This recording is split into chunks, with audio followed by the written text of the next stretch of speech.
Good morning. Welcome to the Health and Wellness Program. You're listening to Maree Gifkins. Now, I'm just going to give you my phone number first, because once I start talking, I sort of forget about those sort of things. Okay, so it's 0272 495090. And I have a clinic in Hastings in Waipakarau. In Hastings, I'm there Tuesday, Wednesday and Thursdays, and Waipakarau Monday and Friday. I'm actually residing in Waipakarau, so it's quite cool. I don't have to do the driving, from Friday to Monday. And in between customers, I'm at home, so I can go out into the garden. And of course, it's wonderful times at the moment. Everything's wanting to just explode and grow, and including the weeds.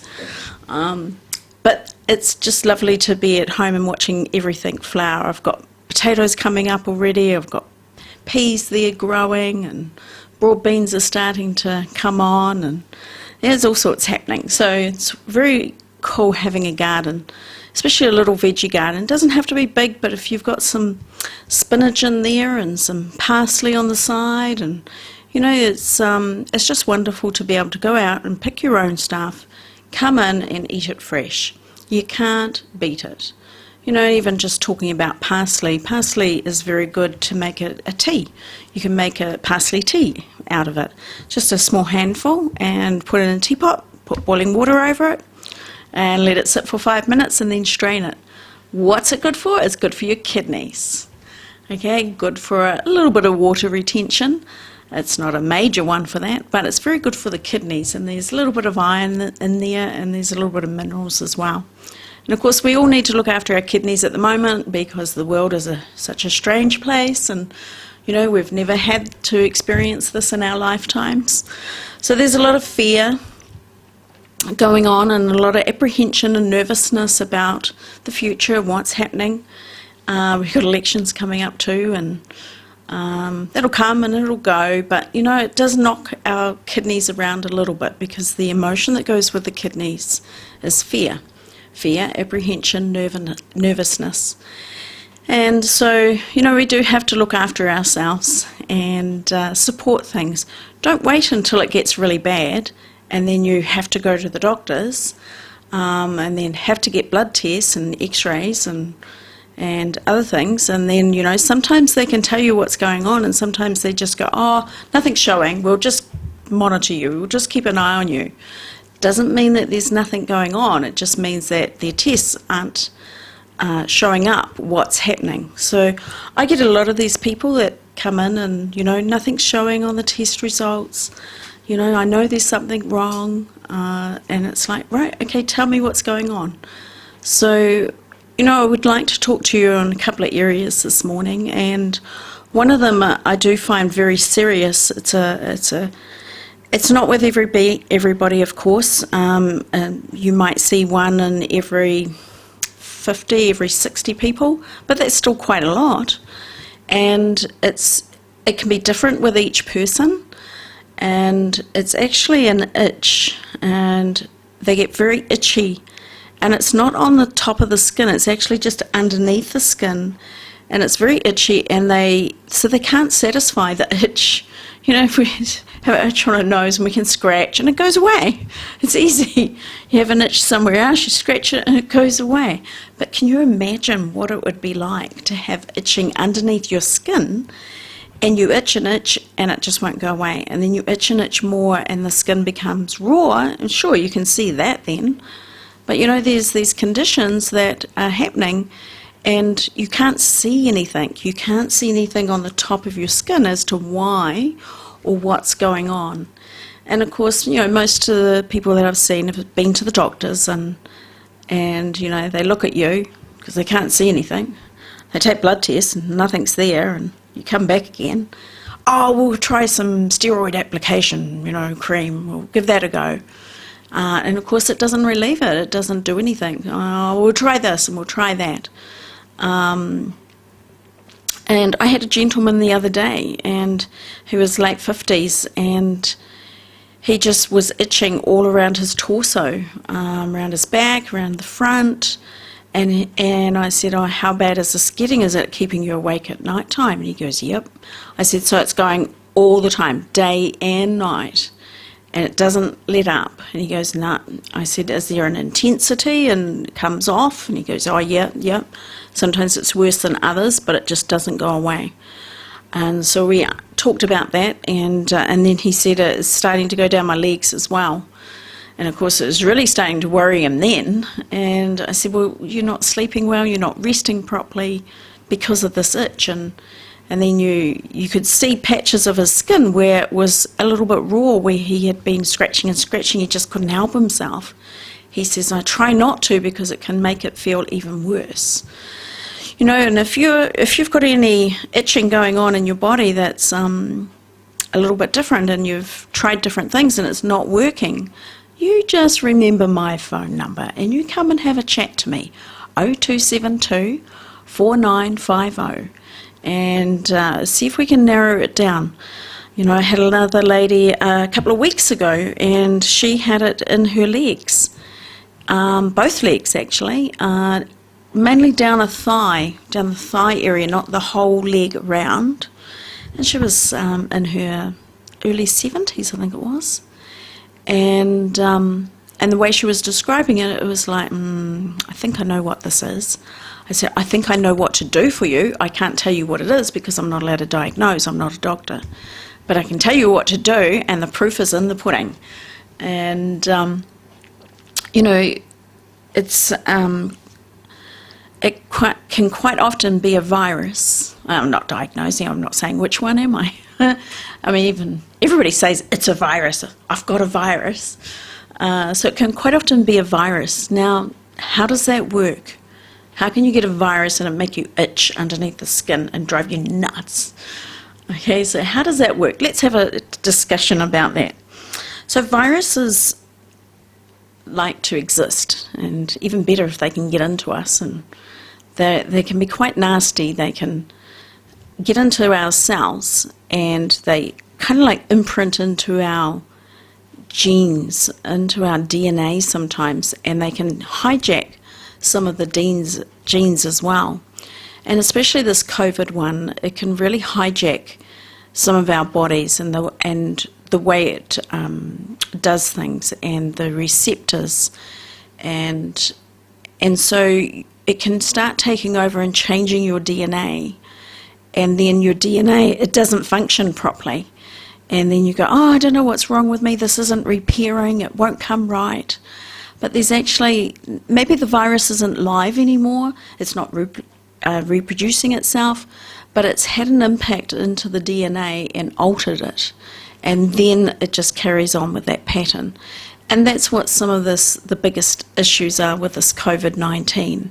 You might be able to fight the virus, but it's what it's put into our DNA and imprinted into there, and it kind of overprints or overshadows it, and then it starts, as the cells reproduce, then that imprint reproduces as well.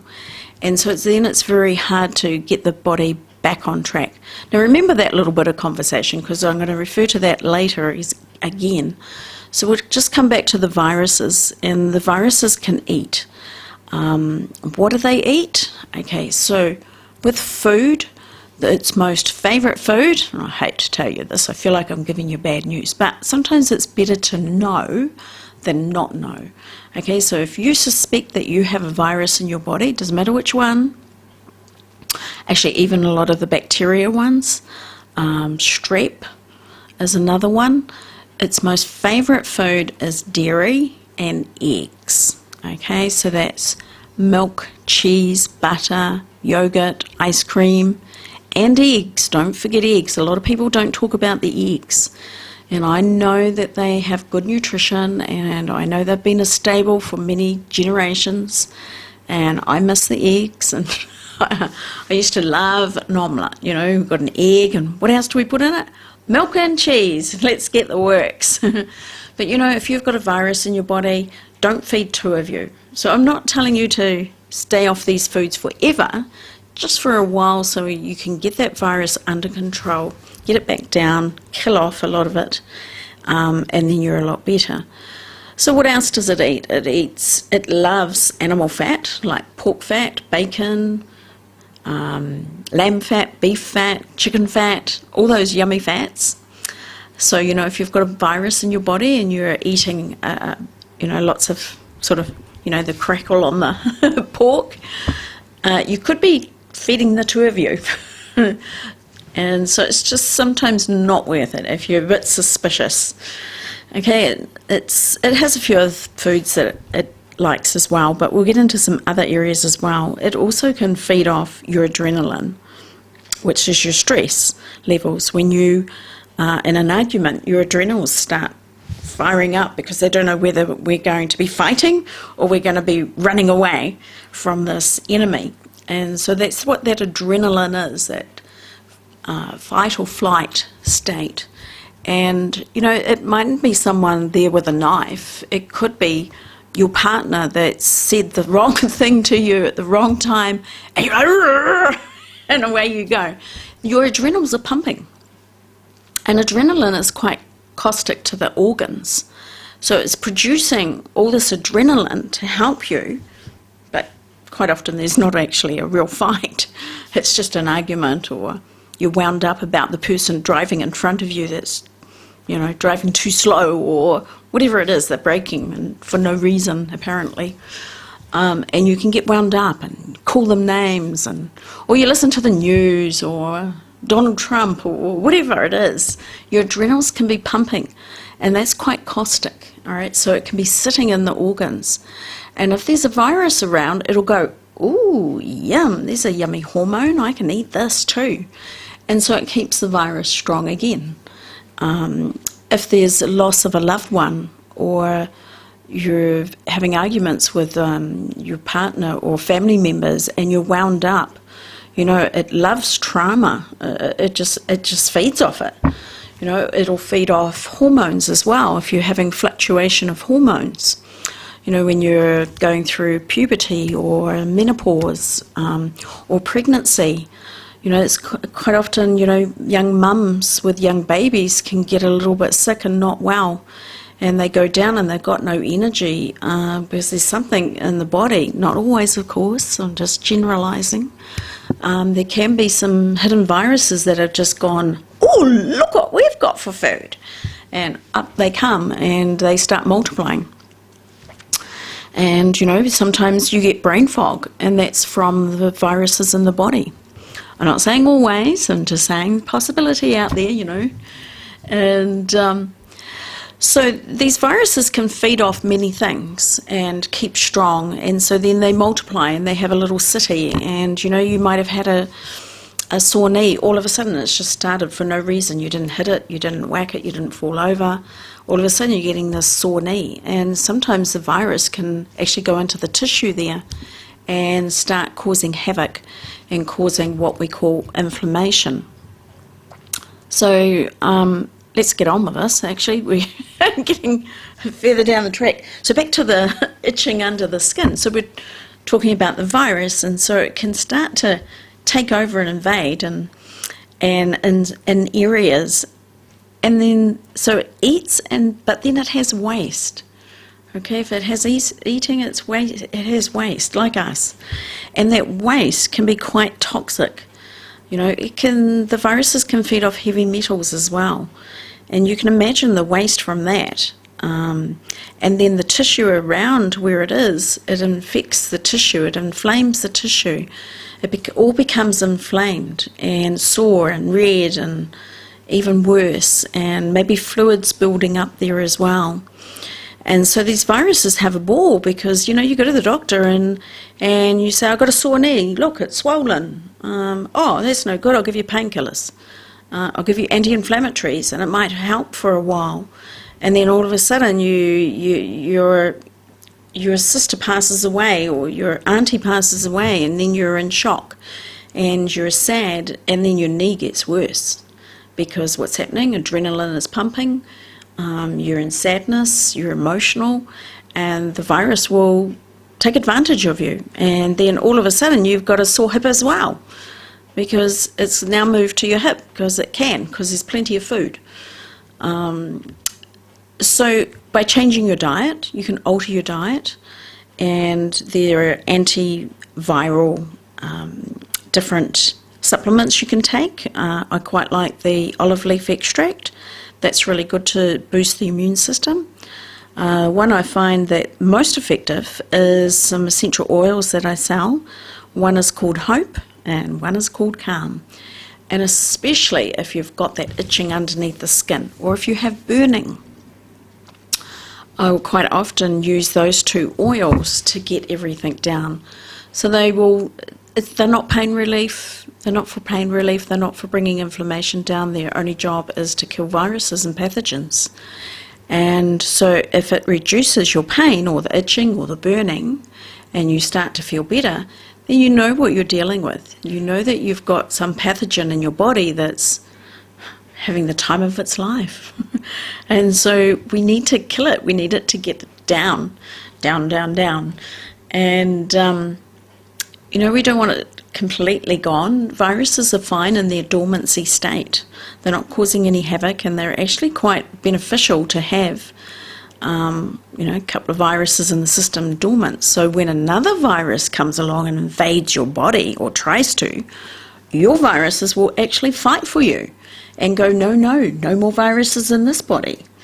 And so that's its main. We've always had viruses in our body, but that's what they were there for, is actually to protect us and to help us. But with all our processed foods and heavy metals and stressful life, the viruses can sometimes just take over and get out of control. So if you are struggling with any itching under the skin, it'll be worth ringing me and just come and see me. We can have a chat, take all the details, and there are other reasons, of course, why we can have itching underneath the skin.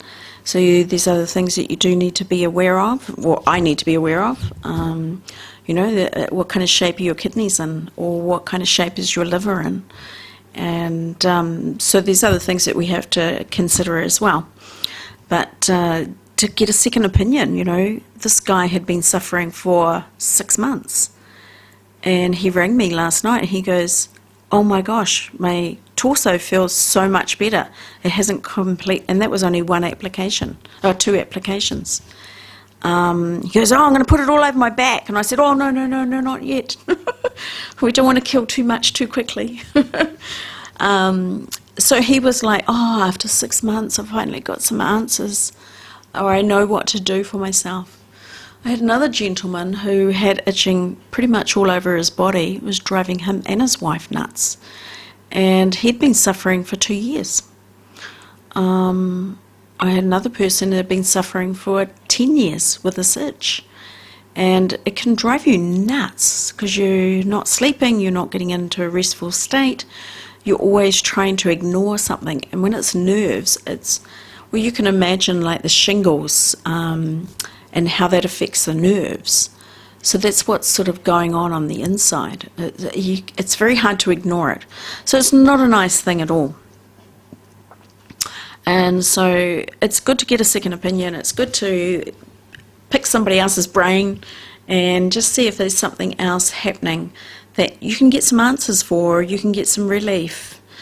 I had a gentleman the other day, and his wife's been coming to see me for 4 years off and on. And he's only just come and he's got 2 crook shoulders. And it's like, doctor can't do much, and physio was a bit useless, and I thought I'd give you a go. The wife seems to think you're pretty good. It's like, why didn't you come a couple of years ago? These things take time. It's like, fair enough. All good things come to those who wait eventually. And so the other thing I'd like to talk to you about is actually something with myself, and I thought I would share it with you because there's nothing better than hearing about personal stories. Well, I always find them interesting, and I try and look after myself as much as I can, have a veggie garden, and don't eat a lot of meat, and I eat a little bit of meat, but I don't eat a lot, and I pray, and I pass things over to God, because why should I hold on to it? And so there's a lot of good things that I do for myself to help myself, and supplements and herbal teas and all the usual things. And And then I'm aware that, I'm listening to a lot of people's hard times and hardships, and there's a lot of hard things going on in the world and within families and financial struggles, and so I get to hear it all, but I don't take it on. I pass it over to God. He's big enough; He can handle it. But I certainly listen, and if I've got some advice, I can give some advice, and if I've got some ideas, or sometimes it's just a matter of listening. And so it can be quite tiring by the end of the day, but I'm usually pretty good. And then we've got the COVID, and I've got elderly parents and family overseas that I haven't seen for a while, son and grandchildren, and and you've got your house, and my husband has just started a new business, so what a year to start a new business. So there's a few stresses going on in my life, just like everyone else. But I noticed that I could feel my heart racing, and that's okay every now and then. We need to have our heart racing every now and then. But then I noticed it was racing a bit too much. And at night time when I'd go to bed, it's like, quieten your heart down, breathe, it's okay, quieten it down. And then I noticed the last week that I'd wake up and my heart's still racing, and it's like, okay, I need to do something about this. No use waiting until, my blood pressure's really high and I need to go on medication. I need to do something about this. So, and I'd had a bug from just one of the bugs a couple of months ago, one that was going around. And I'd noticed it had hit the back of my throat, and then I noticed that it wasn't really going away properly, and it was a weird sensation. It was very dry in the back of my throat, like the mucous membranes weren't doing its job, and then it was like, it's just at the back of my mind, and it's like, I'm not quite 100% yet, it's just hanging in there. This is really weird. This is really odd. I've never experienced this before. And every now and then I'd have some coughing, but nothing serious, just a cough, some mucus, and then we had all the winds, and I thought, maybe it's a bit of an allergy. You sort of try and find some kind of reason. And then the other day it was like, hang on, my heart's racing a bit. I don't like all this because it means I'm stressed. And who wants to come to a therapist that's stressed? This isn't good. I need to balance this out. And, okay, how am I going to do this? And then it was like I started to think about my throat, and I thought, hang on, my throat's still not right. Now, this hasn't come back to a good balance. And then it was like viruses, and has something got in and actually altered the mechanisms within that area, and it's not allowing the mucus and the lining of the throat to be correct. And I thought, what do I need to do? Because, okay, I know how to fight a virus, that's not hard, but what do I do if the virus has actually got in and imprinted into the DNA, and then it's sending that effect to the body? So then it was like, I racked my brains again, and it's like, I know what I need to do, some essential oils. I had learned a technique, raindrop therapy technique, and although I like to call it sunshine therapy technique. And so I grabbed these essential oils, and the three, I put 3 on my throat area and on my lower back. And the way they described how it works is the first 3 that I put on will work with the debris in the DNA. So things where the DNA is not quite perfect and little bits come off, and it kind of breaks down that debris and gets it away. It's like getting the rubbish out from the sink and putting it into the rubbish bin. And so I put these first 3 essential oils on, and it felt nice, smelled good. And then I got the next 3 essential oils, so there was 6. And the next 3 were actually to help support the DNA and make it stronger. And they were Himalayan, sort of like frankincense, very high frequency oils, and also the peppermint and the lavender.